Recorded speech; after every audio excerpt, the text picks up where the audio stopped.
especially when you're trying to live stream a small channel, it can be hard to get out there. But using tags basically increases the chances of people being able to find your stream. I would say that. I would say to see that. That's why I just. That's great. Thanks, Thanks, man. man. How are you? Good. Good. It's not cold. Impressive. Very impressive. Like 20 degrees outside. I know. Bro, I'm hurt. I'm bad. I get It's bad. Like, It's bad. This is fine. This is So, normal. I saw this. I did a little bit of stretching last night. Thinking I No way. That's insane. Jeremy had a hard Look at time. you, man. Played ball for the first time in a long time yesterday. And it's with a bunch of like, they're not super young. I mean, they're all like 59 some of my early 20s all the way to not late the cube. 20s. It's my record. Yeah, but they play every That's single crazy. weekend. And That is crazy. the guy that coaches with us always organizes it. And so I was telling him, I can't make it, man. And finally, I'm like, you know what? I'll go. And it was bad. Because I'm so competitive. It's like we won our first game. My wife is sitting in there. She's like, because they were setting up for some stuff, so she comes and sits down and she's like watching. So I put on a good show for her, obviously. She's like, Corey, you can still do this. I'm like, yeah, babe, you know. And I'm over here, I'm like, and oh, bro. So we win our first game. I'm like, yeah. We win our second game. I'm like, yeah. We win our third game. I'm like, dear God. I was like, I need a break. Bro, that third game, I didn't do anything. I was turning the ball over. I was like, oh, my bad, y'all. I was like, oh, dang, we lost. I'll sit. There's one time that me and Jeremy both hit a free throw, and I was like the 6'1", and Jeremy was like, you can play. I was like, no, man, I was the last one to make it. I'll sit down. I'll sit.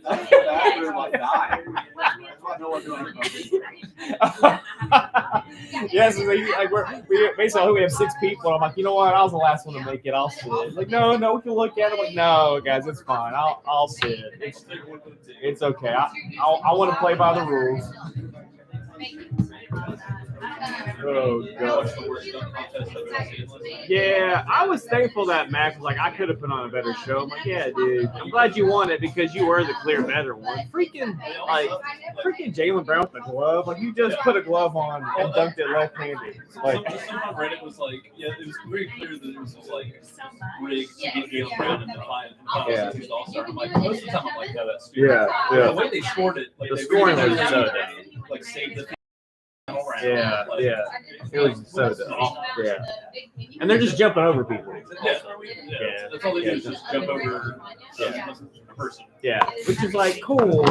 Yeah, but once you've seen it, you've seen it. Like, yeah, the first one was like when he did that first one, and then that How'd you get? a 46. and that's when I was I like, thought you were and so doing it's that like, wireless. I was like, so I like to then- do That'd be pretty cool. and probably now Smart. he probably had to play it safe was he's gonna have to make his He's youngsters. like, yeah, I gotta get I would like if he would have got a 50 on that first one, bro. I think we would have saw some exciting stuff. He jumps over the guy. I'm still waiting for you here. I'm He good. jumps How are you? over the guy, Good. grabs the ball that the What? guy's holding, tosses it up midair. I'm reading a catches book it again, and then by the guy that created The Good Yeah, Place it was- and he got Office. It's called How to Be Perfect. It's like his The crowd's behind the scenes a little bit on The Good Place. But it's about moral philosophy. That's like my main dish right now. It's awesome. Yeah. And then Thomas Merton. So, obviously. Yeah. No one else can. Merton has 2 essays that are really interesting right now. One's called The Contemplative and the Atheist. Yeah. He's basically just like, it's worth reading. And then one's called An Apology to Unbelievers or something like that. The apology is basically like, we can't blame unbelievers too much for not believing because Christians have kind of messed it up. The contemplative and atheist one is really interesting because he's basically just saying, like, in a similar sense, we can't blame atheists for not believing too much.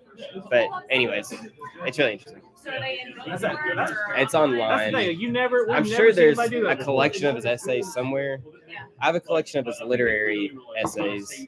He's written about poets and stuff like that. I don't have those essays. I really like to find them. Yeah, last night. Oh yeah, that was actually really good. That was actually the best part of the night was Sabrina versus Steph. Sure. She made like the first 8 shots. Oh, she I was like, cooked. oh She my was God. cooking. I was like, It's Steph's over. done. Sure. She came out hot. Sure. And then Steph Let me started send you- out, they basically flip-flopped. It was like, he couldn't really hit the Yeah, first. but yeah, then he sure. just, Let me like, send you he turned it on. an She article came out hot and online, finished and it this off. person basically synthesizes those two essays. It's worth it. So it's a short read. It's pretty cool. Kenny had to be drunk. Like, Yeah, his Kenny was, commentary was Kenny was wild. He was off the handle. He was like at the end of it, he was like, "Man, this should have. It's not fair. She should have shot with a men's ball." I'm like, Yeah. "What are you talking I'm about?" like, that's so dude? dope. You know what really got on my nerves? Reggie Miller. I I do not like I don't Reggie as a like- commentator, ever. The whole like they just bashed. Yeah, Yeah. It's like, oh, that's not good.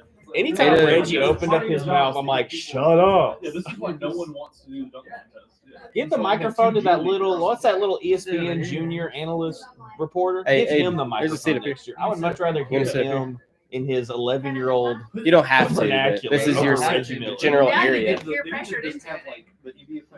We want you to be a front row Yeah, guy. yeah, have them talk. Like, have Tyson at my- Give Front row, Giannis a man. microphone. That's where the spirit's at, right He's here. like, oh man, Some randos. That's right. Oh, it's only about 10 feet. give John Morant After the that, it's microphone. lost its steam. What? That was weird. No, just 10 Gator feet. needs Man. his get. Just 10 feet. That's the fun. It's too far back. You know? All right, everybody, let's do this thing. We're gonna switch it up today. I want to show you guys a video from Ball Project. I think I told you guys this a while ago. Each month, I think it is, they're releasing a new Sermon on the Mount video. It's basically just taking a section of the Sermon on the Mount. And this one's on the Beatitudes. So as they come out, I'm just going to show you. We're not talking about the Beatitudes today, but it's just beautiful and really, it's done really well. So I'm going to use this to serve as like our opener of sorts because it's beautiful. It's aesthetically amazing. And I think everything that they communicate in 6 minutes and 45 seconds is just astounding. Because, I mean, if you can't explain something simply and quickly, like maybe we don't know it too well ourselves. And they're literally explaining the Beatitudes in 6 minutes and 45 seconds. I mean, it's next level stuff. So I'm going to show you guys this, and then I'm going to play a song for us, and then we can name. I want to go back to name the blank. It's a dangerous move, but we're gonna try it. So I'm going to show you guys a video, and notice something. See if there's a phrase that stands out, a way that they design something. I think the way that they design Jesus is really compelling to me. So anyways, just find something, grab onto it, let your imagination kind of soar, your soul kind of connect to something. And then I'll play a song for us, and then we'll name the blank. So here's this.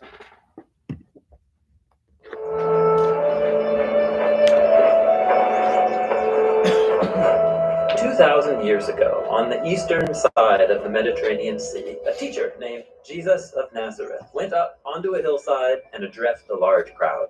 It was a crowd of nobodies. Poor and sick people, their land occupied by the Roman Empire, who charged heavy taxes. This is a ragtag group. And while they don't look like much, Jesus claimed that something surprising was starting with them. So he opened his mouth and said, "Blessed are the poor in spirit, for theirs is the kingdom of the skies." The kingdom of the skies? What does that mean? Well, Jesus uses this phrase to talk about a new kind of reality. From our perspective, we see a world of violence and corruption where might makes right. But for Jesus, there is a realm where generosity reigns, where there's justice and peace. It's a world where love is the final word.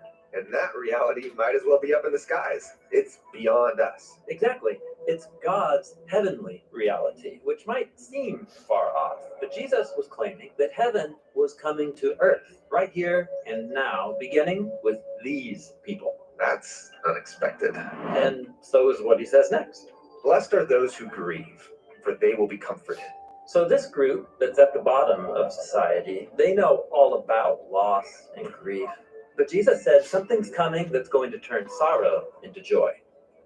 And then he said, "Blessed are the unimportant, for they will inherit the land." And these people are not powerful or important, but just wait, Jesus says, because one day it will be you all who are ruling the world. You know, it kind of sounds like Jesus is trying to start a revolution. Well, kind of, but it's not a revolution for those who are hungry for power or influence. This is a movement of people who are going to serve. because they long for healthy relationships between people and communities and nations. Yeah, as Jesus puts it next, blessed are those who hunger and thirst for righteousness, for they will be satisfied. Blessed are the merciful, for they will be shown mercy. Just imagine it, a group of powerless nobodies ruling the world through generosity and forgiveness and justice.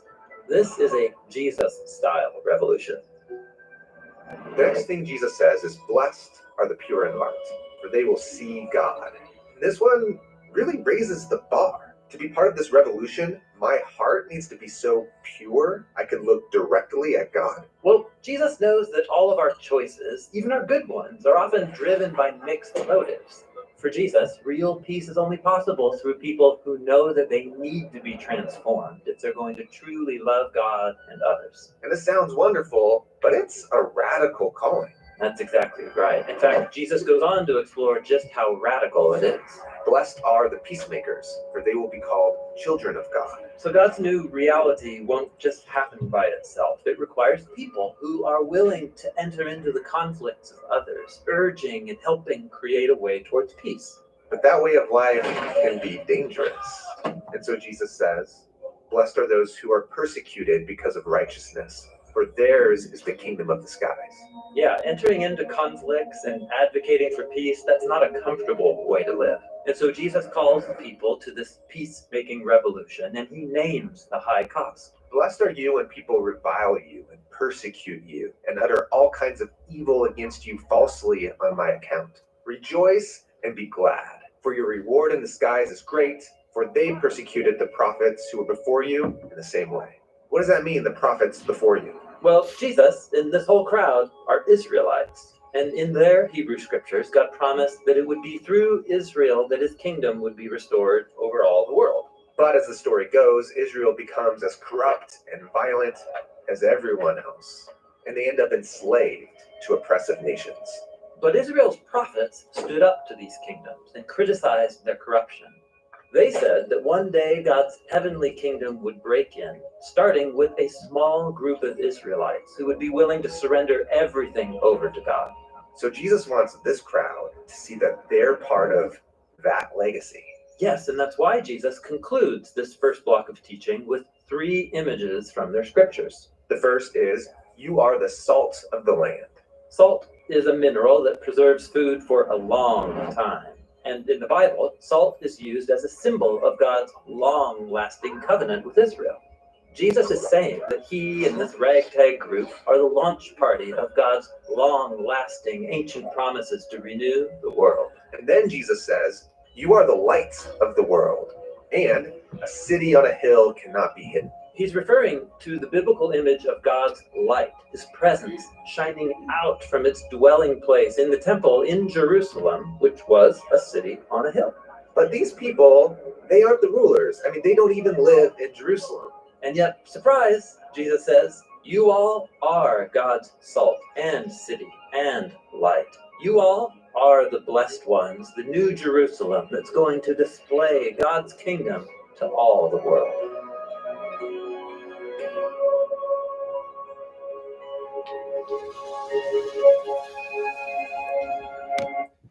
Incredible. Anything stand out? Your name, real quick. I liked how I said we all have mixed motives, but if you can recognize that and take it a little word, that's the point. Mm-hmm.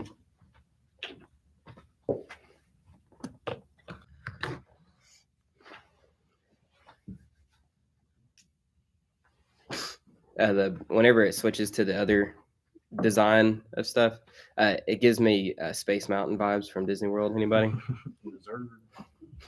I don't know why, but it seems like I'm waiting in the queue line to go. Anyways, I'm sure that's what they're going for.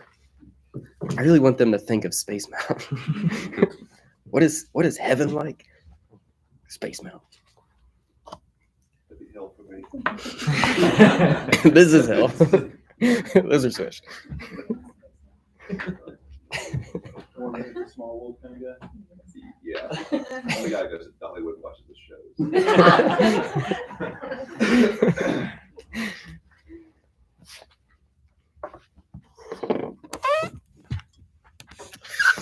All right. I'm gonna play a song for you guys. It's John Mark Pantana, "Made for Jesus." So if you look up the lyrics, you can. But just use this time to let your heart kind of zoom in a little bit. Sit at the table, metaphorically, figuratively in your mind, and just let the words, or if you just need to pray or whatever, however you need to enter into the space, use the space how you can, and then we'll name the blank after.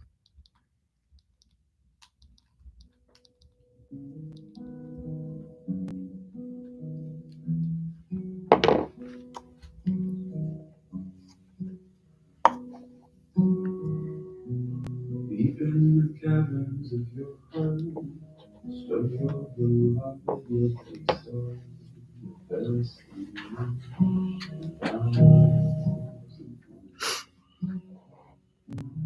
You formed the seasons and fixed the time.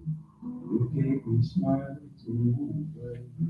Creation flowed from pure You were crafting, I was within. You were laughing, I was reaching. Out in you, I was made for it. I was made for Jesus. I was made to love you. Cool of the day.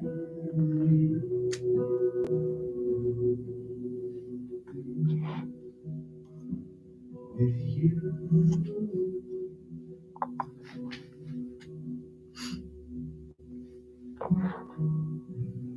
Cursed in the garden of paradise. You knew the pain from the lover's eyes. Get us back. You gave it all. Feeling the likeness of flesh on earth. You bore the cross that we deserve. Cutting down on me. Spirits breathing now, living. We've been married now. What I was made for, I was made for. I was made for Jesus. I was made to walk in cool of the day with you. I was made for that. I was made for Jesus. I was made to walk in cool of the day with you.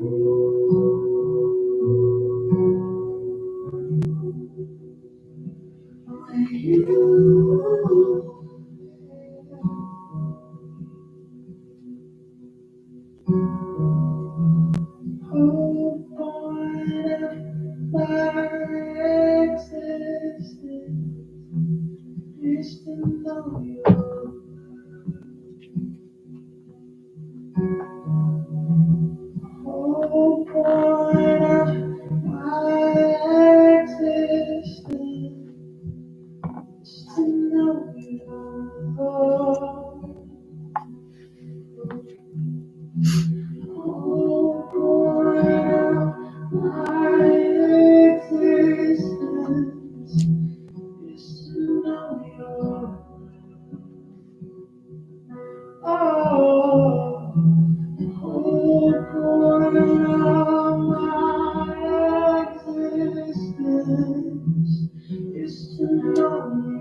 Let's pray together. God, we just come as we are with what we have, whatever that is. Maybe that's a lot of ups and joys and celebrations. We bring them to the table because we know those are included too. And you care. God, you care about even those things. And maybe it's questions or doubts or stuff that's confusing. God, we bring those to the table too because we know you care about those things. And God, I pray against any notion in myself or my friends' hearts here, any notion that we have to bring something to the table. God, it's the narrative in my head right now of what I need to be and bring right now. And God, I want that to fall away. So I want that for myself and my friends here, that we just come as we are. The table is always set. So God, if anything, we approach just grateful, and we know just being here at the table is enough.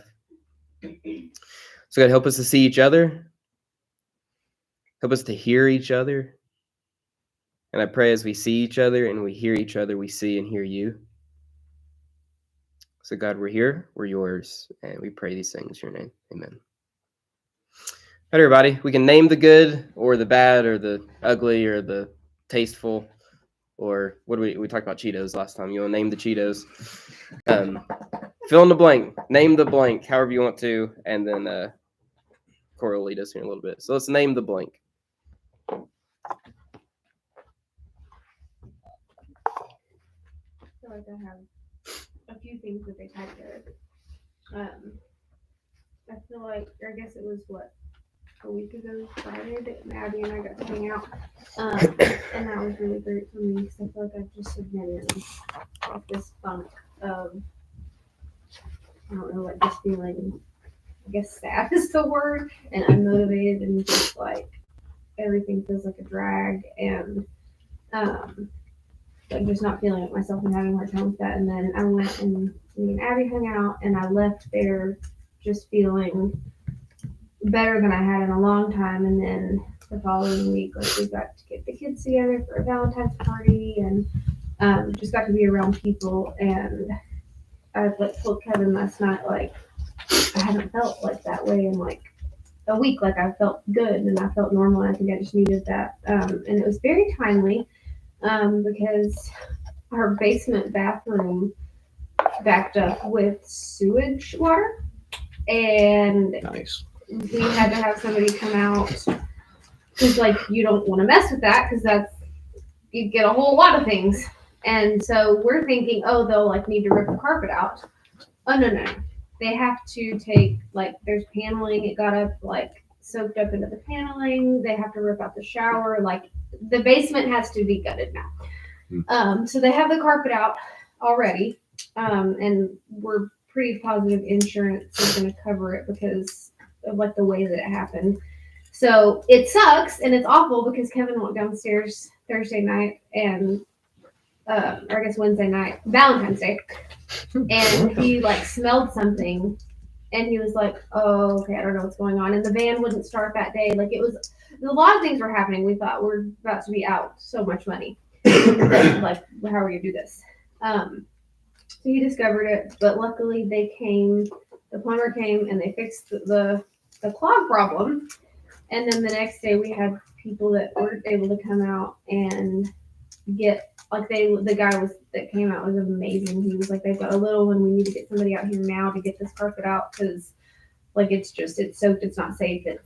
And they were able to get it all out. And so now I'm like, insurance should cover it, and we'll be able to fix the basement, and it won't be a stressor. So that's good. But it was just crazy. But I was in a much better headspace than I had been, and I think that was just super timely. Of like it's not the most fun ever, but it's like we've not been freaking out or like worried. And so that has just been really sweet. And then Rosie has been playing with her baby dolls lately, so she has just been taking care of them. So she just carries them around the house, sometimes all three of them, and kisses their head and brings them to me so I can sing Rock-a-bye Baby to them. And she just goes, rock, rock. And so it's just been sweet. And It's been crazy. I feel like we had to do so many adult things this week. But in the midst of all that, like it's just been a good time. Murphy's Law. So we talked about on Murphy's Law. Thursday night. So But the band was fine. It was just Oh, some good. dumb buttons and it was just making it dead and we not Hate those dang buttons, man. Yeah, we literally took it and the guy was like, Always. so you just need to flip this and this will fit. And I was like, I didn't even know that button was there. But somehow I accidentally missed it. It's fine. Where'd that button come from? Yeah, seriously. But I was like, it could have been worse. The band could have been kaput. plumber comes and is like, we're gonna have to reboot, knock the whole thing down, and You're gonna set your house on fire. you have to leave right now. They came into the basement and he was like, yeah, this paneling's gotta go. We're gonna have to rip out your shower. And I was like, what are you talking about? Just take the attic. Let's just do everything. Need a new roof. I was legitimately confused. So it's all good. Good.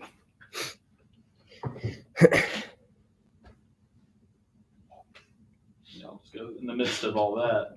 Friday night at midnight, I got a text from one of my managers saying that some drama outside of work happened and that he's quitting. Oh. And he opened that morning, of course. So I had to go in 4 hours later. Great. So that was like, anytime stuff like stuff like that's always going to happen in the food industry. So it's what I signed up for, but it's never fun when that happens. But I think of 6 months ago when I first started at Lingard, and that would have like sent me into a tailspin and made Sure. me think about all the infinite scenarios of what I need to do. But I think this time I was just like, okay, what's the first thing I need to do, and the next thing, and then it just made it easier to Good. handle. So that was cool. And then one morning I was like getting ready for work, and I randomly had a random idea for a Pals commercial. Nice. And so I sent it. I like texted my boss later that night, and I was like, "Hey, I've got a good idea for you." And so I sent it to him, and he responded. I won't say it, but he said, "Hey, man, that's pretty effing good." Nice. And I was like, from him, that's Yes. like Yes, the way he talks. So, So it's gonna happen. yeah, well, I mean, he was like, write it up in a Word document, send it to me. Nice. Like, Oh, so, cool. Yeah, can that happen? That's cool. It is pretty good. I Need will Brad say. Pitt and Yeah, we will need some stars, but I need Timothy Chalamet. or I won't do it. That's cool. What else? I started hosting at Applebee's. Nice. Yo. Yeah, you did. Oh, Applebee's, let's go. yeah. We're going back to Applebee's. The Sacred Cathedral, man. Yeah, actually, my stepdad, Rocky's the manager, so I just ended up, I used to work at nothing but cakes, lots of drama, whatever, I just got out of there. But, I know, bun cake, you never think. Them bakeries. Them bakeries. And, yeah, so, Rocky, he's been great. He told me that he's seen a lot, and he hasn't seen you in a while. Come on. We used to go there. We used to go all the time. We used to go all the time. Is that a good thing or bad thing? That That's he so knows this? funny. That's so funny. They're like, yeah, we've actually lost money now. Yeah, That's where so they fun. been? We used to go there all the time. Oh, Man, we should go back. We're going back to Applebee's. I work every Thursday through Saturday. All right, we're Shit. coming. We're coming. Yeah, we're coming. Walmart is Oh my Thursday, man. We should just do Mosaic Thursday at Applebee's. We're taking over Applebee's. I mean, I ain't opposed. God, I love that. I'm gonna name the good. I have a friend that works at Applebee's now. Sanders Party of 20. Yeah. That's right. That's exactly. It's like, well, what? That's awesome. I'm not joking. I love Applebee's. I do like Applebee's.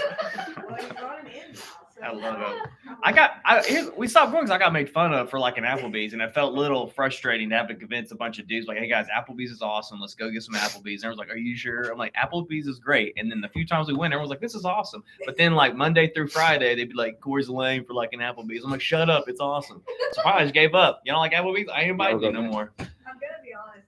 I haven't had any of things. What? I'm gonna be real. Wow. Yeah. I like my dad's food. It's a job. It is the sacred cathedral for a Sacred reason. Cathedral. We could probably give a whole talk on why we like sacred or like Applebee's. I have an outline. All right, what else? I think my story goes along with what Lee was saying. I feel like the season of life that we're in right now is just really fun for me. Like I really enjoy being a mom and getting to have like a little Valentine's Day party for the kids and just like getting to go to gymnastics with, you know, everyone. It's just like fun and it's like the days that I've like dreamed about having and it's just really fun to be here now. And I like my boys. That's good.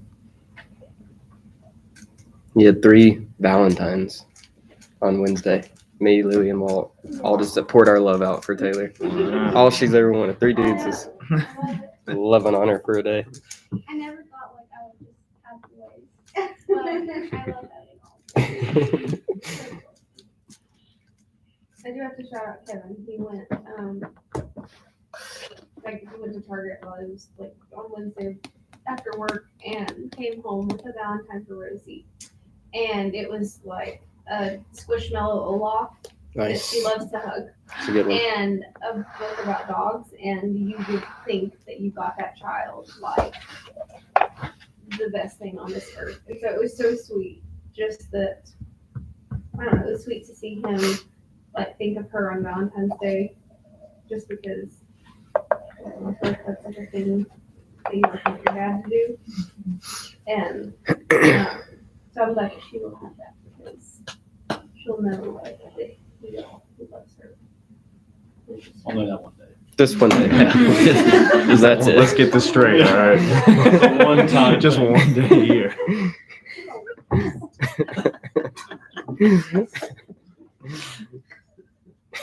Take everything. Take it all back. Send it to Facebook. Yeah. No, yeah, Sleep for with real. the Sleep with the sewage.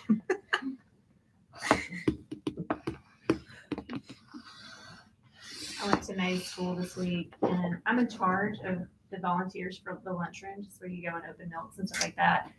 I've not gone this year though, so I'm horrible. But I was like, I got to do this once this year, and I really enjoy it. But life is prevented a little bit. But I like to leave. It's like I'm going. I don't care. Come sewage or high water. I'm going Thursday. So I went, and I'm reminded about like just community, even where you can find like good community, even just out in the world. Because I walk in the door, I haven't been there all year, and the staff's like, "Hey, how are you? How's May?" And I'm like, "She's May." They all love her because she's on cloud 9 all the time. And so I go to the cafeteria, and they're like, "Oh, how's May?" She's gonna be so excited you're here because I didn't tell her. And then the janitor sits down with me, and he tells me with all of his life problems. But it's like they care, like they want you to be included, and they want to talk to you. And I was able to tell him, like, me and May will be praying for you.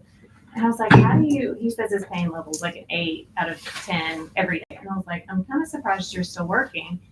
He goes, it's these kids. And kids, y'all know, kind of freak me out. It's not my comfort zone, but I'm like, I'm getting in there with both hands. I'm opening all the milks. And they tell me weird jokes, and I don't know whether they're laughing or not. It's just, they're sticky. I really want to critique their food choices, but I don't. And so I just sit with them, and they're so joyful about everything. And I was like, I totally get it. And then May and I could hang out for a while. And so I don't know. It's just a really cool school, and I'm very grateful to be part of it. And I try to go more often. So. That's cool. There was a time she chaperoned for our field trip at Dollywood. Oh, yes, true, yes. That was a stretch. I lost a kid. It was awful. Yeah, he just went. He was like, "I'm gonna go." My friend Jonathan, he was like, "I'm gonna go see the wait time for this ride." And then he comes back like 45 minutes later, and he's like, "I rode the ride." It was great. Where were y'all? It's Drew asked, and if your kid asks, you chaperone. Nice. I just love that you're like, they're sticky. They are sticky. So It's true. I'm trying to learn from kids because you can, absolutely.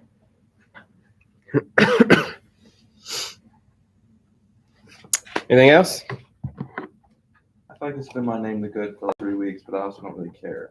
I got to see my sister's baby again. Hey. And I could hold that thing for hours.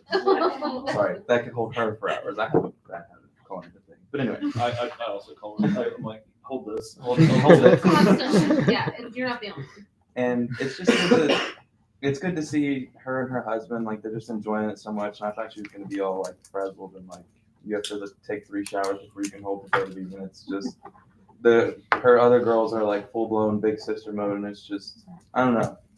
I thought it was going to be a stressful time for them, but they all just, like, they're having so much fun. And I like that. So. That's cool. Good uncle, go hold that thing as much as I Hold that thing. Hold that thing. Hold that thing. She fell asleep the other day while I was holding it. Oh, gosh. I literally Also, oh, good for God. being wildly impressed. Kevin wouldn't touch a baby for like a really long time. Can we name the bad one? Let's rag on Kevin. I'll go around to it. I can stop. I feel like Shiloh was the first like tiny baby you actually know. Oh, gosh.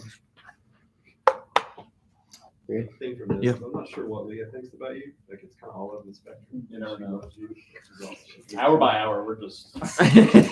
She likes marriage. marriage. Big fan. That is marriage. Yep. All right. Oh, shoot. You got your Bibles, Matthew 6. Matthew 6. Let's talk about anxiety, y'all. Should we just clap? Just clap for some anxiety? Ah! Oh, man. Matthew 6. We'll read the passage and then we'll talk about it. Matthew 6, Sermon on the Mount, the greatest collection of teachings of all time. If you're ever bored and you want to read something inspiring, just Matthew 5, 6, and 7. It'll change your life. And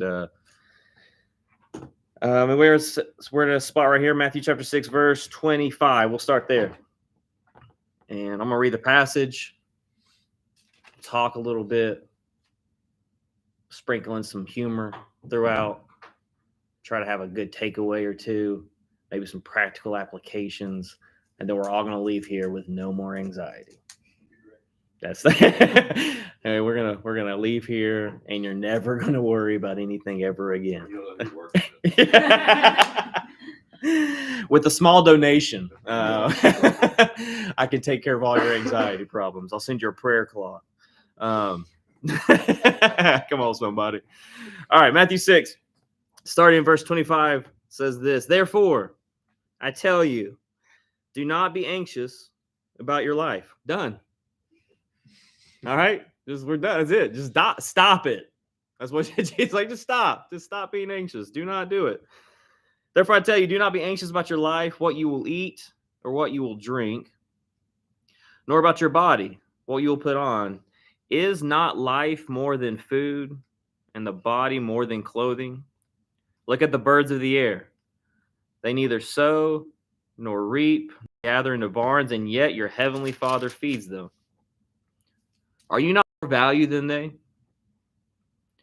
And which of you, by being anxious, can add a single hour to his span of life? And why are you anxious about clothing? Consider the lilies of the field, how they grow. They neither toil nor spin. Yet I tell you, even Solomon in all his glory was not arrayed like one of these. Verse 30, but if God so clothes the grass of the field, which today is alive and tomorrow is thrown into the oven, will he not much more clothe you? Oh, you of little faith. Therefore, do not be anxious, saying, what shall we eat, or what shall we drink, or what shall we wear? For the Gentiles seek after these things. And your heavenly Father knows that you need them all. But seek first the kingdom of God and his righteousness, and all these things will be added to you. Therefore, do not be anxious about tomorrow, for tomorrow will be anxious for itself. Sufficient for the day is its own trouble.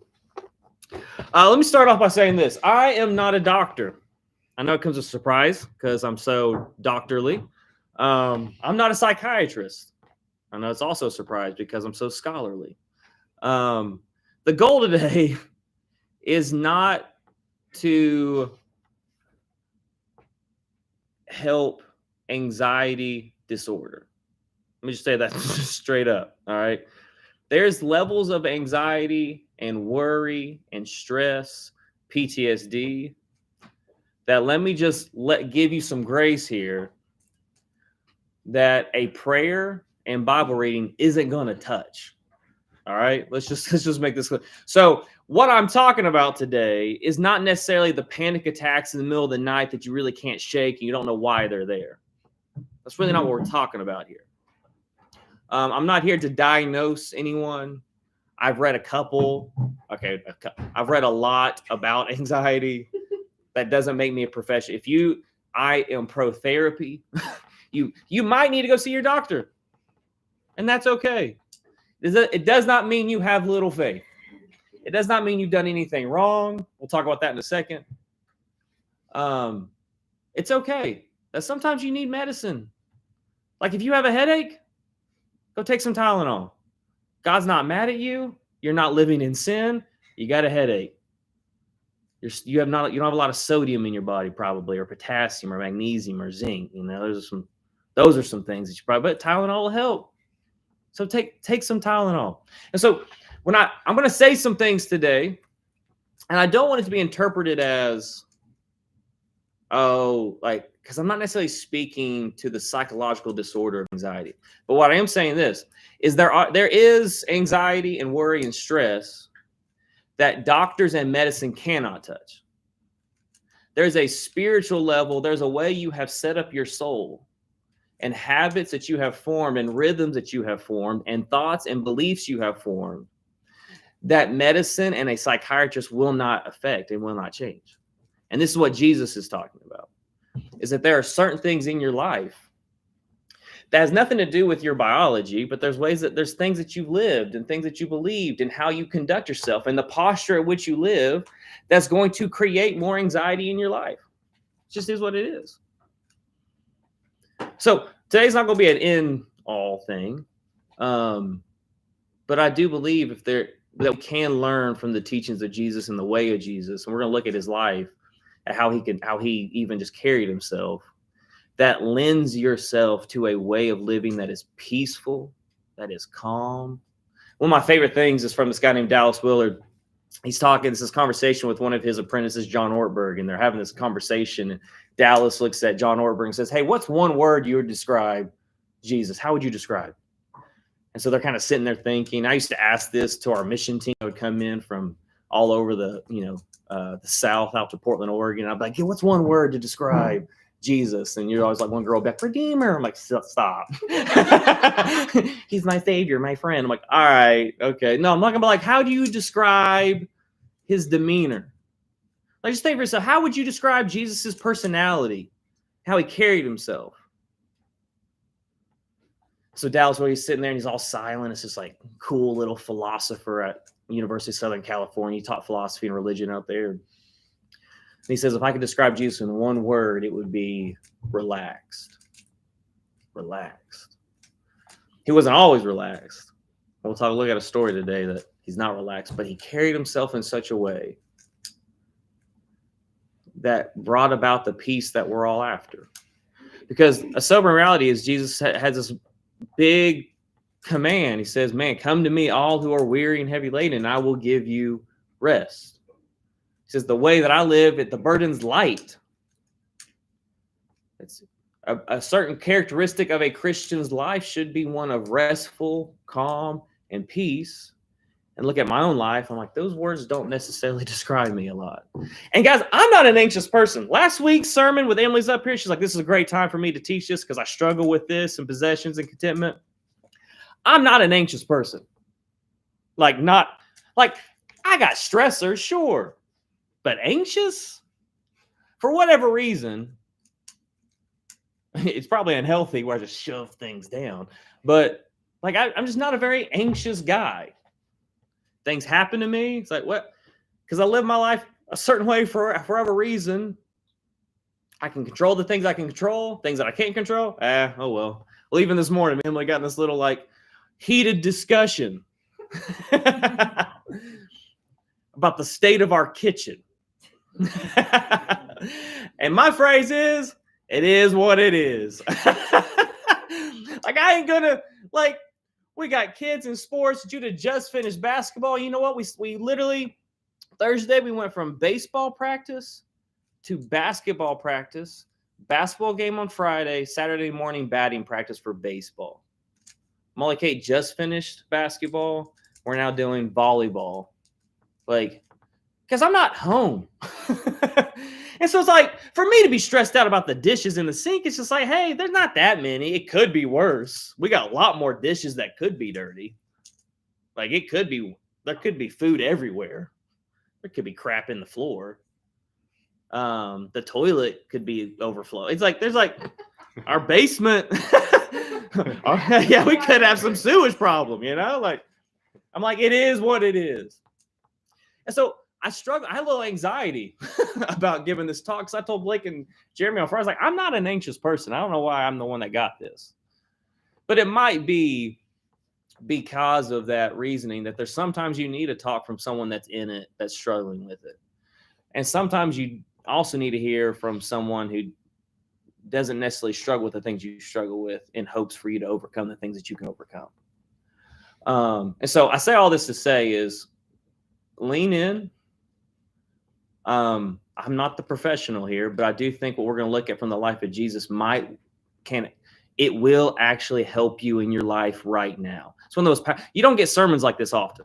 Like sometimes it's like very theological or philosophical where you really have to like sit with it for a little bit. But sometimes you get a sermon where you can actually start it like this, like right after you leave here and try to start living your life in such a way that leads yourself to more calmness and peace in your life, which isn't great. It's awesome.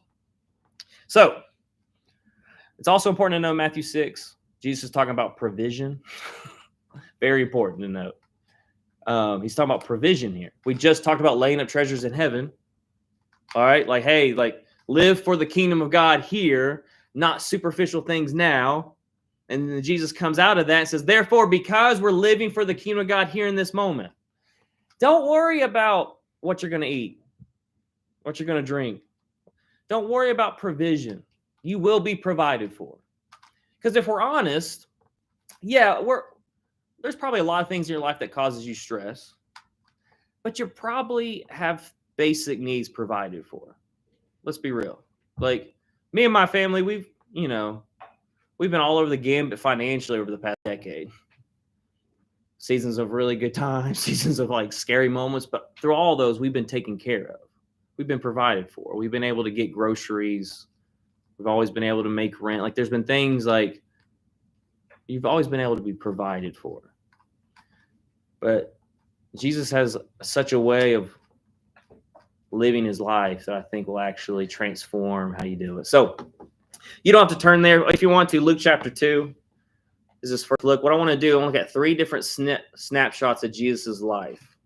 I want to look at how he dealt with anxiety around him. And then the last story is when he's going through a little bit of a panic attack and anxiety himself. And I think as you look at these 3 stories, you start to see a very good model of how to combat anxiety. Because here's the reality. There's some people in the room that your biology and neurology lends yourself to be more anxious. A study was done in 1989 by this group of doctors and psychiatrists that they took 500 babies and they've watched them, observed them all the way up to 2015 for 25 some years of their life. They monitored them, checked in. And when they were babies, they started exposing them to stimuli. So they would show them a bright red balloon. They would show them a yellow block. And then they would have them up on electrodes. They would monitor their brain waves. They'd look at all this stuff. And what they found in this group of 500, that there was a third of them that overreacted to the stimuli. That their brain, when they saw the red balloon, freaked out. like, dear God, red. Like, latex, oh my gosh, get me out of here, this bright red thing. Then there was a third of the group that said, whatever. I don't give a crap about balloons. Then there was a third of balloons that was like, okay, cool balloon, I'll hold it, but I ain't going to do nothing about it. So they watched their little things. Third of them freaked out. A third of them could care less. And a third of them was just like, yeah, I'll have the balloon, but it does nothing for me. They monitored those groups over the course of their life. And they realized that the group that overreacted to the stimuli and their brains erupted grew up to be more stressful, more anxious, more introverted. And the group that kind of reacted to it but didn't really care much about it, they were there. They grew up to be more extroverted, more calm. And what this kind of they deducted is that your genetic makeup might lend yourself to be more easily responded to stimuli. You walk into a room, and whatever's in that room might trigger your nervous system that you don't have any control over. So it's an encouraging thing. That what I'm saying here is like your biological makeup might just lend yourself to be more anxious. That you're going to see stimuli, and your nervous system, your sympathetic and your parasympathetic. I've done some research, y'all. Come on, I got some buzzwords. All right, they're just going to respond because that's how your brain is wired. And so be encouraged. This isn't a faith thing. This isn't a trusting God thing. You're not sinning. You're not doing anything wrong. It's your genetic makeup has lent itself to be overreactive to certain stimuli. And that's okay. But here's the question I want to ask you today. If this is how you're wired, then there's a gifting also there. That it's not a, don't just focus on the bad. Like, why am I so anxious and stressed? Why did God make me this way? Well, the question is, well, why did he make you this way? There actually might be a gift in why you're very much overreacting to certain things. Like, dear God, like I need somebody to overreact to some things sometimes. Because I just something, I don't care about a few dishes in the sink. Our the sewage thing is backing up. We need to react quick. I'm like, it'll be fine. We'll get to it later. Like, it'll be all right. I got myself in some trouble at work. When I was first getting this new gig I am with helping, build homes, the guy asked me, he's like, hey, Corey, I hope he doesn't watch this. Just going to tell him myself, hey, have you pulled trailers and you've pulled some trailers and you've handled machinery before? I'm like, yeah, man, I'll be all right. Ain't no thing. Because I live with this. I'm genetically made up to think there's nothing that I can't figure out. I got the internet. I'm a white male. Like, like there's really nothing I can't do, so I just for whatever reason, you're like, hey, Corey, can you come here and check out these microscopes? I'll fix it. Sure. Why not? Can you come here and help us design a rocket to go to the moon? I'm like, yeah, let me just watch some YouTube for a little bit. I'll figure it out. And so now I'm in this job. Now he's like, Corey, I need you to go take this trailer. It's a 20-foot trailer. I need you to go pick up this Bobcat, get it on the trailer, and then take it over here.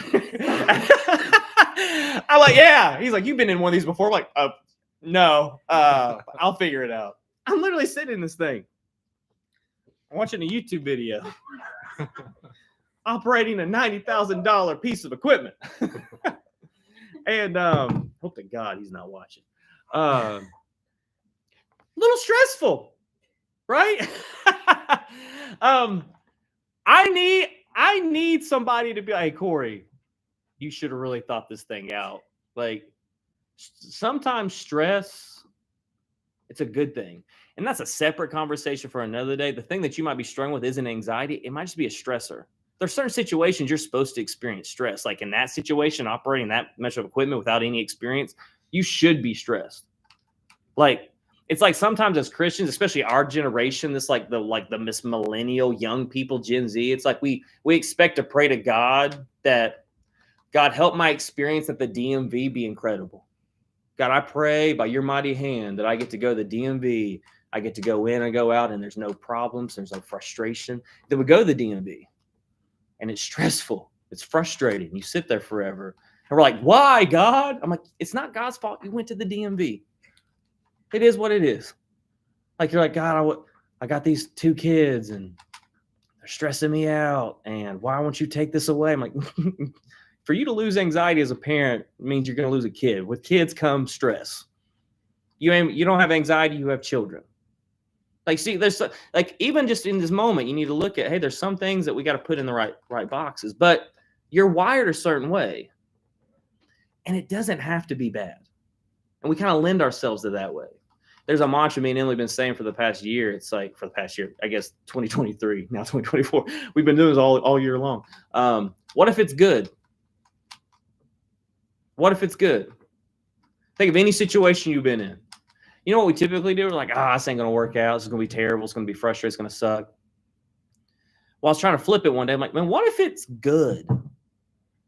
What if it works out? What if the conversation that you're freaking out over and stressing, what if it's actually good? Instead of focusing on, it's going to be terrible, it's going to end my life, but what if it actually goes the way you want it to go? And the thing works out. What if it's good? So, the reason I say all that is that you're wired a certain way, and that's okay, but there's a gifting there. There's goodness there.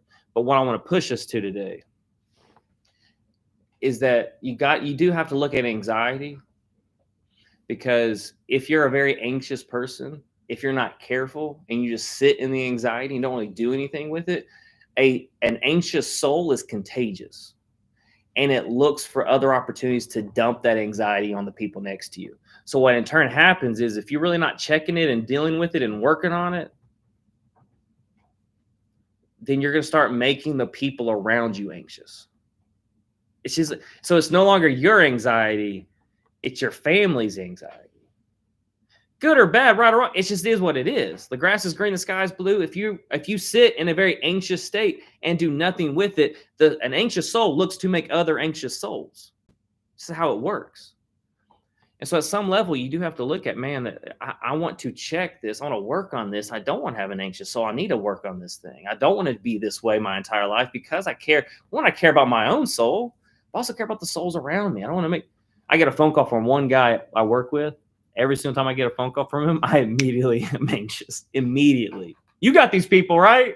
Like, you can't talk. I got to have a text relationship with this person, because if I get on the phone, dear Lord, like the one phone call from this one person, and I'm immediately stressed out, because they operate at a very anxious level of life. And even my mere presence, even through a phone, through his voice, causes my soul to start freaking out. And guys, once again, I'm not an anxious person. Dear God. Like, there's so some of you that are anxious, there's some people I talk to, and thank God I can kind of just shove that stuff down and move on. If I don't know how you operate your life if you're naturally if you're naturally lend yourself to anxiousness, and you have to go through this world, and you're trying to get a coffee and the barista's freaking out. Dear Lord, it's crazy, right? So kind of get back to the thing here, is I want to give you things to look at how Jesus handled anxiety. So Luke chapter 2, very famous story of Jesus at 12 years old in the temple. You've heard this story before. Jesus and his family, they got a whole crew. They're in Jerusalem. They're hanging out. They all leave. The family splits. Mary and Joseph have a home alone moment. They're like a day and a half away. And Mary's like, Kevin! She's like, where's Jesus? And they can't find him. All right. Mary starts freaking. They search throughout their family members. And they realize that Jesus isn't with them. So they make the trek back to Jerusalem. And they're looking all for him. And they find him in the temple. And he's teaching. He's got all these people. He's 12 years old. Middle schooler. All right. 12 years old teaching. And people are surrounded by him. And they're listening to him. And there's this beautiful line in Luke chapter 2. It says, Mary walks up to Jesus and says, Jesus, where were you? We were searching anxiously for you. We were in great distress. And Jesus looks at his mom, and he says, I'm in my Father's house. I'm in the synagogue. I'm teaching. I'm doing the thing I'm supposed to. Why were you searching all over? But then you go down a couple verses that says Jesus submitted to his mother, and it brought great delight to her. So no matter 2 or 3 verses, you get Mary's anxiety and distress, and she's coming to put it on Jesus. Jesus, where are you at? We've been looking for you. We've been anxiously searching for you. Where are you at? What you doing? Just like, I've been in the temple teaching. Where'd you think I'd be? And so just like this, Jesus with his mother, Mary didn't have to be anxious, right? There were certain choices that Mary made that day. It's like the Home Alone parents. Like, come on, man. That movie would have been way different if she would have just remembered Kevin. It's It's a boring movie, but hey, like all you have to do is make sure you got all your kids. Like, it ain't that hard. And then do it twice? That's parenting mistake right there, homie. Come on. This ain't Kevin's problem. Like it didn't have to be this way, but rightfully so. A parent, you lose your kid. This happened to me one time in Portland. I need to watch my time. I don't. We took Molly Kate to this Playdate PDX downtown Portland. It was the most incredible place. It was a 4-level playground indoors. Had the best coffee, the best Wi-Fi. But then there was a playground. So I'd show up, I had my laptop there, I'd be working, and then Molly Kate, she was like 3 years old, be running through this whole thing. One day I show up, field trip. Which once again, I probably should have been with someone that lends themselves to a little bit more stress and anxiety, because they've been like, hey, we should probably think about this. And I was like, nah, she'll be fine. Go for it. It's just 6th grade boys. She'll be fine. And so sure enough, Molly Kate, little 3-year-old Molly Kate, she's running through and she's climbing up through this playground. And I'm watching her and I see her get to a certain point. She's never quite been able to make it to the 4th level, because you actually got to get over some obstacles. And she finally gets there. And she looks at me through the thing, because like that little like mesh line. She's like, Dad, I made it. I'm like, you go, girl. And then I see this herd of 5th and 6th grade boys just charging. It was like the Lion King stampede. And they just completely like overtake her. And then they move and then she's gone. Disappeared. So this is my like fight or flight response. My daughter's in trouble. I got to find her. I'm like, Molly Kate. I'm hollering, I'm looking, I can't see her. So I was like, screw it. So I shut my computer and I just run up there, and I'm running through this playground now at this point, shoving kids down. Literally, I'm not proud of it, but I did. I forearmed a 6th grade boy that wouldn't get out of my way. I needed to find my daughter. I'm yelling for her. I can't see. I see this little girl. I'm like, oh, it's her. And I'm sprinting to her. I'm barreling over 6th grade boys, which once again, as a grown man, you shouldn't do, but I did it. I'm a little proud of it. And then I finally get up there, and it's not Molly Kate. I grab this little girl and I turn her around. I'm like, not the one. I'm so sorry. She starts crying. I'm like, this is a bad situation. So then I go over to the side and I look down, and there's Emily and Molly Kate drinking a lemonade. And Emily's laughing her butt off because she's watching me do this whole thing. Molly Kate slipped into these 6th grade boys were actually really kind to her. They helped her get to the slide, got all the way back down. She went and found Emily, got herself a lemonade. And she's been sitting there this entire time drinking lemonade while Emily's watching this whole masquerade go down. Losing your kids intense. I'm not trying to belittle that, but the most beautiful thing what Jesus does is he's very much direct and he's calm, and he asks his mother a question that puts her back in right thinking. A less anxious, a non-anxious presence spirit. If you want a non-anxious spirit, you have to have right thinking, a rightly ordered thought. Because if we're honest, when you're really freaking out about something, you're not thinking correctly. It's just you're not in the right headspace. And what Jesus does here is he asks his mom a very respectful question and then obeys her, and she has great delight. But you have to be thinking rightly. That there's some things in your life that you're not going to be having any control over, and there's really no use in you to stress out over them.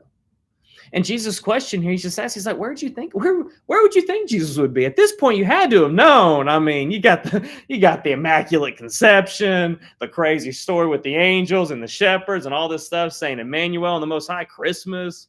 At 12, he had to have raised a dog back from the dead at some point, like probably sent a few cats to hell. At this point, you had to have known Jesus at 12 he's probably going to be in the synagogue teaching, Son of God. We should have checked the synagogue. Let's check the temple. So he calls her to right thinking, rightly ordered thought. You need a framework for seeing things clearly. And I don't know the best thing for you. You might need a person that you need to call and text, like, hey, this is where I'm at, this is what I'm thinking. Can you Emily does this to me all the time. She's still calling me. She's like, hey, this is where I'm at. I just need you to kind of like, let me bounce this off of you and tell me what you think. So she'll just tell me, and I'm like, oh, that's crazy. That's ridiculous. That's never probability and statistics says that's not going to happen. You should be way more anxious about this over that. Like, this is not and that's the thing too. It's like with some people, like, you're really anxious over one thing. Like, that's the least likely thing to happen to you. You should be more worried about this. Like, that's not going to happen at all. But you got to have a system of rightly ordering your thoughts and setting up a framework to think rightly. Second story. Jesus in John 8. It's the story of the adulterous woman. All right, put the scene. Jesus is sitting around. He's teaching. He's talking. And out of nowhere, these Pharisees, they come. They're dragging a woman who was caught in the act of adultery, which is weird at the start. Remember sitting in churches and they teach us and they never talk about that? Like a woman caught in the act, like, dear Lord, like, what were those dudes doing? That's the first question. Like, Pharisees? That's another conversation another day. So Jesus is there teaching. This woman is grabbed, thrown in the middle. Notice how the intensity here. It's an intense situation. Like right now, if someone bursted forth here and was half dressed and thrown onto the table and said, hey, this woman was caught in the act of adultery, no one's sitting chilling, right? The feeling of the room changed. No one's been like, oh, interesting. I wonder what's going to happen. No, it's intense. What is Jesus? You remember what Jesus does in this? Look at it. You got to watch his pace and his posture. He doesn't just respond. He doesn't jump in there. You know what? Let me tell you something. You ever try to match volume with volume? I'm a volume guy. You yell at me, I'm going to yell back. It just is what it is. My wife is not that way.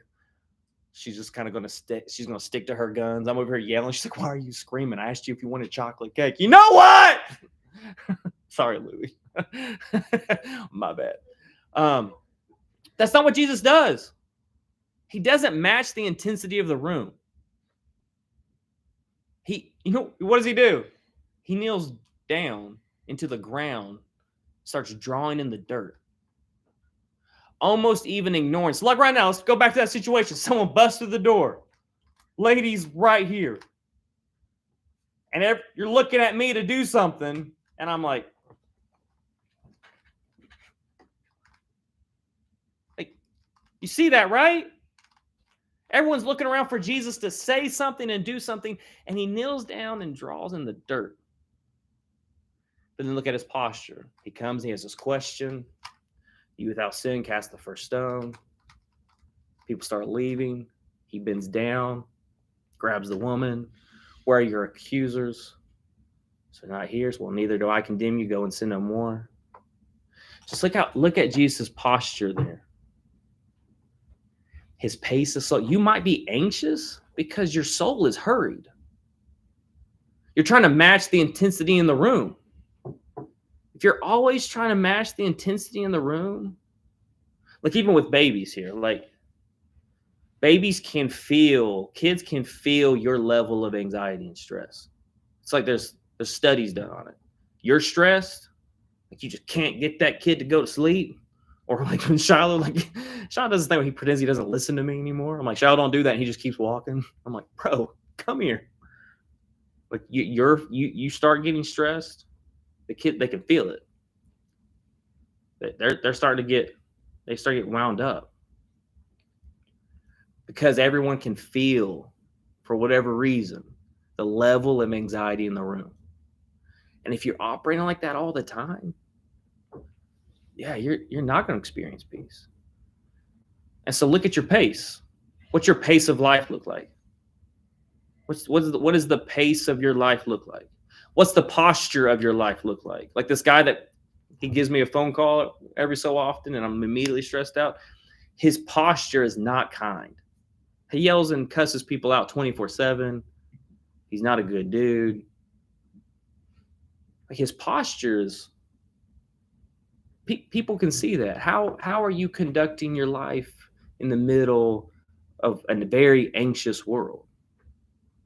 What you might need to do is you might need to leave 30 minutes early to get to your working time.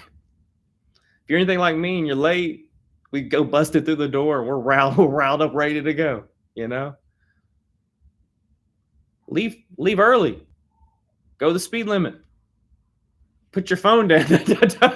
Don't be doing one of these, you know? Like it can be very simple as just slowing your life down and giving yourself space and time. There's an old ancient practice in monasteries of arriving like 10, 15 minutes before you're actually supposed to be there. So if they had prayer at noon, they show up at 11:45 and they wouldn't pray. They would just go sit. They would just go sit there because they wanted time before they're actually supposed to do their thing, they needed time to warm up. My dad's this way. He's supposed to be at work at 6:30. He gets there at 5:45. I never understood it. It's the dumbest thing on the planet. 45 minutes early? Dear Lord. Like, I got to be at work at 6:30 a.m. I'm rolling in at 6:32. All right. I'm apologizing for that. I remember asking about, I remember being in high school, like, Dad, why do you get there so early? Like, what in the world? He's like, I need time to get ready. So he goes, he gets himself some coffee, sits down, checks the weather because he's a dad. We love the weather.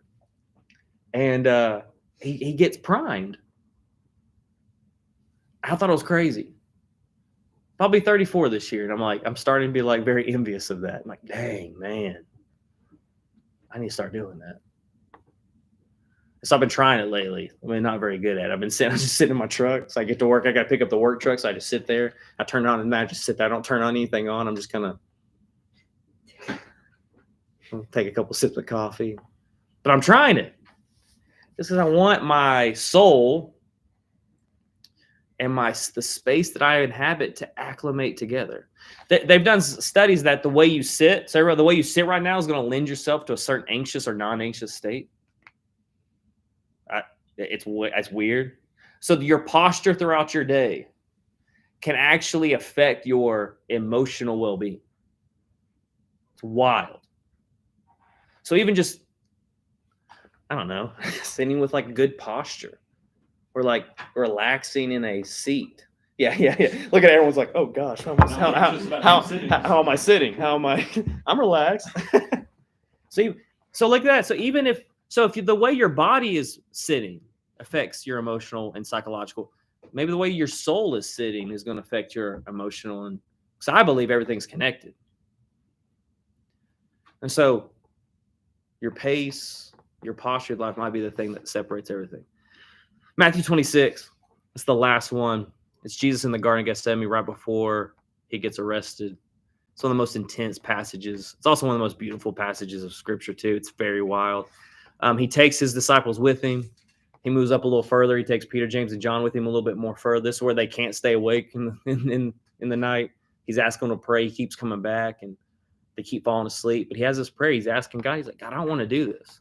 That's where he sweats the drops of blood. It's intense.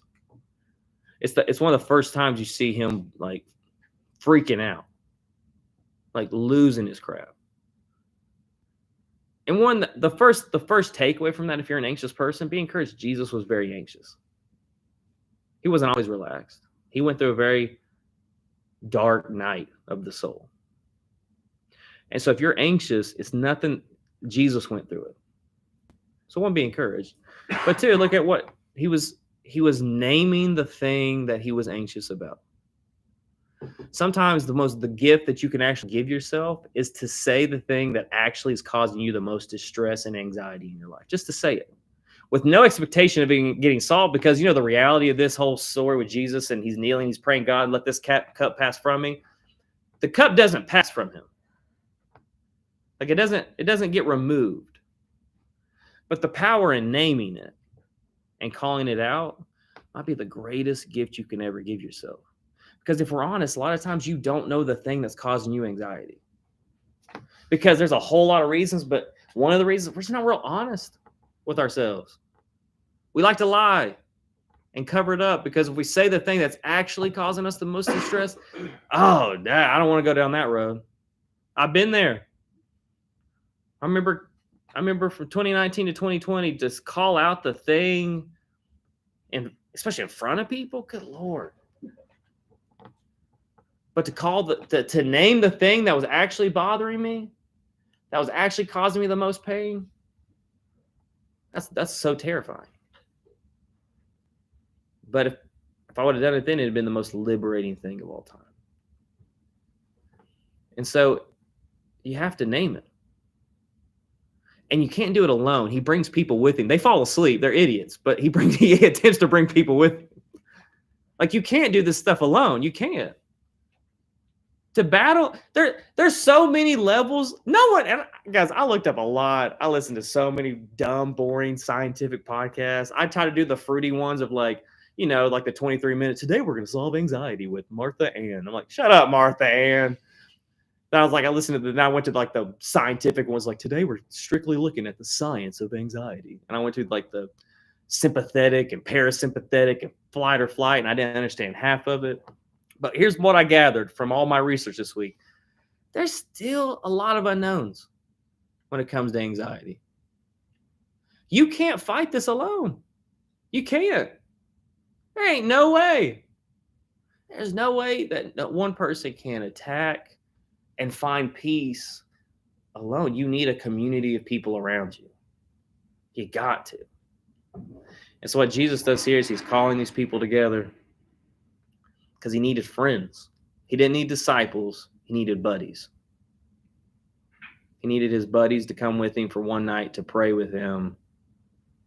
And it's one of the sobering realities of me because, like I said, I'm not an anxious person, but I do think God's called me to be a buddy for people that are anxious.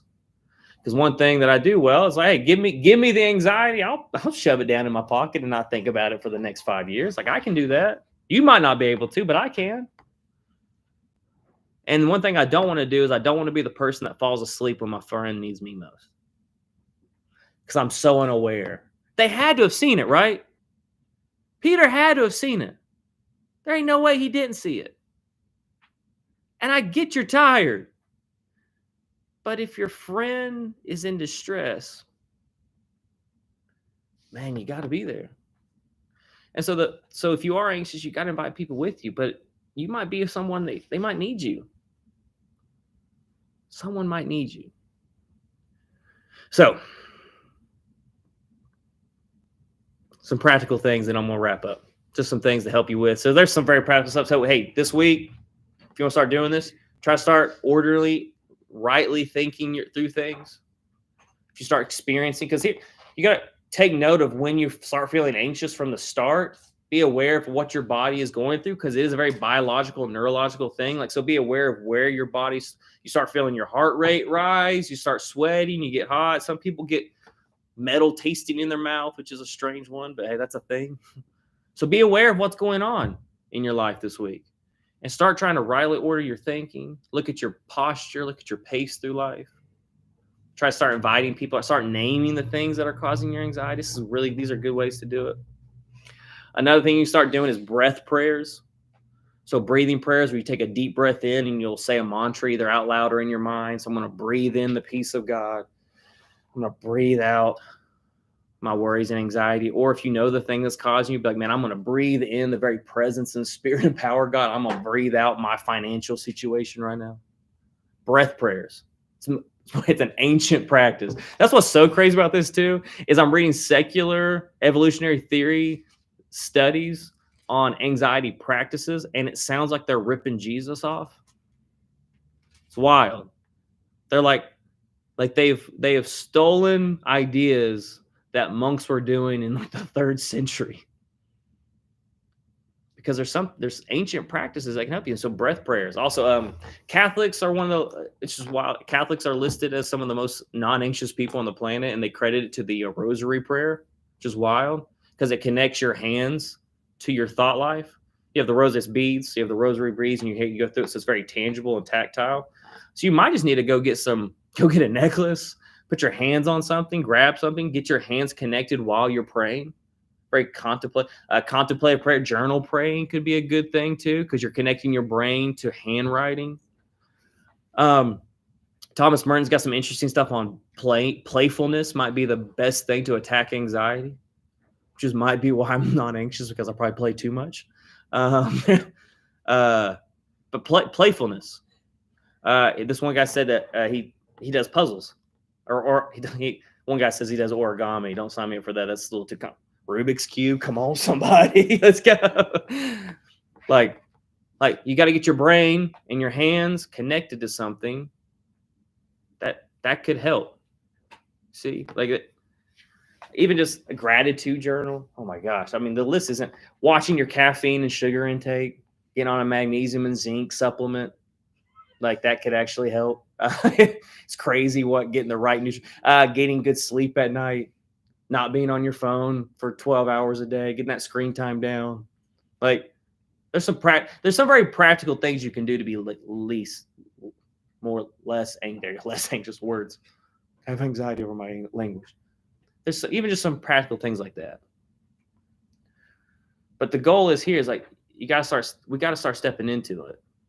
And I also want to leave you encouraged here. We'll wrap up with this. Is like I don't know what to do with the midnight panic attacks. The crippling anxiety that really can't really figure out.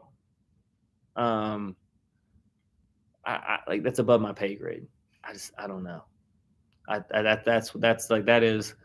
That is doctor level. That's therapy, because sometimes you get anxiety from PTSD, and PTSD, you don't got to go fight a war in the Middle East to have PTSD. Post traumatic stress. It's where you experience trauma and you didn't have time to heal. So like if you went through something very serious and jarring, and then never really processed it and just went kind of back into something, you're gonna have way more. You're gonna lead yourself to more anxiety, 100%. Your brain and your heart need time to heal. And so jumping from one stressful thing straight into another stressful thing, one traumatic thing, even if it's a traumatic event and you're now just keeping yourself busy, you need time for healing. You have to. So I tell you all this though, to encourage you is, one, you're not alone. You're literally in the middle of the most anxious generation of all time. So if you're experiencing anxiety, there's literally millions of people with you. Like it's literally plaguing not just America, the world. So you're not alone in it. It's just something that we have to learn how to walk through together. But the second thing is there are things that maybe we can't tackle the biology and neurology of it all, but there is things that you can help your soul. There is a spiritual practice that can take care of some of it. Maybe not all of it, but some of it. But the first step probably is naming it and surrendering to that. Hey, I got some anxiety, and I need some people to know that I need some help. This is the thing that's causing my trouble. Working on your thinking, your understanding of it, trying to think rightly, looking at your pace and your posture and everything. And if we do those things, I think you're going to start seeing some actual wins. This isn't something that's going to take years. I think right now, this week, you start adding this to your life, you'll start experiencing stuff right here, right now. Not something 5 years from now, which might be the most encouraging thing of all time, because you know how many times you got to wait 5 years for something to pay off. It's like going to the gym. It's like, hey, you'll see results in 6 months. You're like, how much are steroids? This is something right now in this moment you can take a hold of and start experiencing the peace and power of God right now in this moment. Let's pray. Let's just bow our heads, close our eyes. We're gonna do a couple breath prayers here, okay? So even just in this moment, you don't have to be, it doesn't have to be exaggerated, but just start thinking about your breathing. Take a few breaths in and out. In and out. Feel your heart beating in your chest. We'll call this a systems check. So even just in this moment, feel your feet on the ground. Be conscious of how your feet feel in your shoes. If you're taking your feet out of your shoes, put your feet back in your shoes, please. Sorry. It's good to laugh. But so feel your feet, feel your legs. Is your legs crossed? Are they open? Be aware of how your knees feel. Are they sore? Go up to your hips and your lower back. Your arms.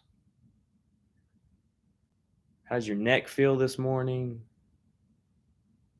How's your head feel? Very proud. How's your head feel heavy? Do a quick systems check of our body. Just kind of be very aware of our body in your chair right now.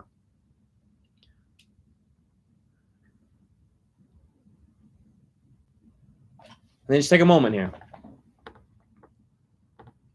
Think through your life right now. What are the things that's causing you the most anxiety and distress?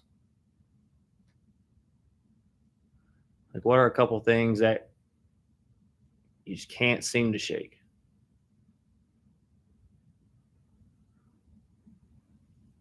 You don't have to dig deep. Just quickly name them in your mind right now.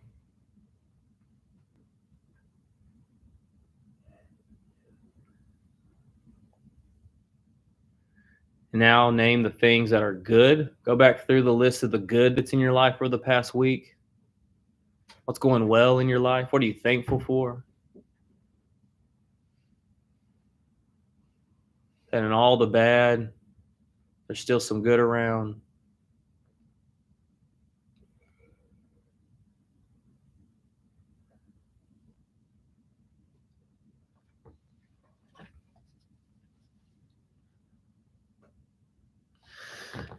Now, if you feel comfortable, put your hands on top of the table, on top of your lap. Just open them up. Open palms to the ceiling here. Again, a good little just posture here. Once again, we're just putting our physical body in a state of prayer. You are in control of your body. You're in control of your breathing right now. You're in control, not outside circumstances, not anything that's happening to you, not even the conversation in your brain. You're in control. So, God, we sit here, open hands, ready to receive your life and your goodness and your peace. So, God, I pray for the things right now that's causing us the most anxiety and trauma and distress. God, I pray that even if we don't even know them, God, I pray for just a supernatural naming right now, God, that you bring them to our mind. God, frustrations and heartache that we're going through, that we're kind of pushing down, God, I pray that you bring it to the surface. God, help us this week. God, help our minds to think clearly. God, give us rightly ordered thought. God, in moments where our anxiety is just because we're not thinking clearly, God, I pray for rightly ordered thought this week. God, I pray for our pace this week. God, help us to slow down. Help us not be so frazzled or worried or all over the place, but God, help us to be around and present in the moment. Help our posture in certain rooms where anxiety is high. God, help us to be the people where our posture is calm and collected, purposeful. God, and help us to find people to walk with. Help us to trust people this week that we can invite in on the things that are troubling us most. So we need people. And God, help us be encouraged that we're not alone in this. We're not alone in our anxiety, our worry, our fear, our frustrations, God, that you're with us. You've put people around us that's very much in tune with it. So God, help us to be friends for each other. Help us to be good buddies for each other. People that can pray with us, that can call us and calm us down. And guys, take a moment just to pray for people where anxiety is not just a soul level thing, but it's very much a brain level thing. It's a psychological thing. God, I do pray for healing, God. I pray that this week is a great week where anxiety levels are low, stress is low. God, I pray against shame and guilt right now, God, against people that have to take medication for it, God. There's nothing wrong with them. They're not broken. They're not little and inferior. There's nothing. God, I pray for health. I pray for hope. God, remind us in this moment that we're not too far away and that we can experience your peace here and now in this moment. God, we love you. We're thankful for you. It's in Jesus' name I pray. Amen. All right. Blake and baby. Oh, waking up. Oh, all right, everybody. Next week we are doing chapter 7 of Sermon on the Mount. Jesus has all these like brilliant one-liners, and if you talk to anybody, they'll pull off some of these things that Jesus has said and done. Chapter 7, the first verse, Jesus says, "Don't judge lest you be judged." It's another big one from Jesus. But next week we're talking about judgment, and I actually think the Jewish conception of judgment has something to say to us and can be really helpful, encouraging. Jesus talks about not judging, talks about the plank in your own eye and the speck in someone else's, all that stuff. It's really interesting. And then he goes and calls people dogs and pigs. Very next line. So if you're interested, we'll talk next week and try to see the genius of Jesus. I think actually something really cool is happening. So talk about chapter 7 next week. We'll do dinner Thursday, something. And that's it. Does anybody else have anything to say? This week was the last week for kids, and I'm going to reset it, and I'll put on the message today. Cool. But if something doesn't work, just let me know. Yeah, reboot. So, all right. Much love.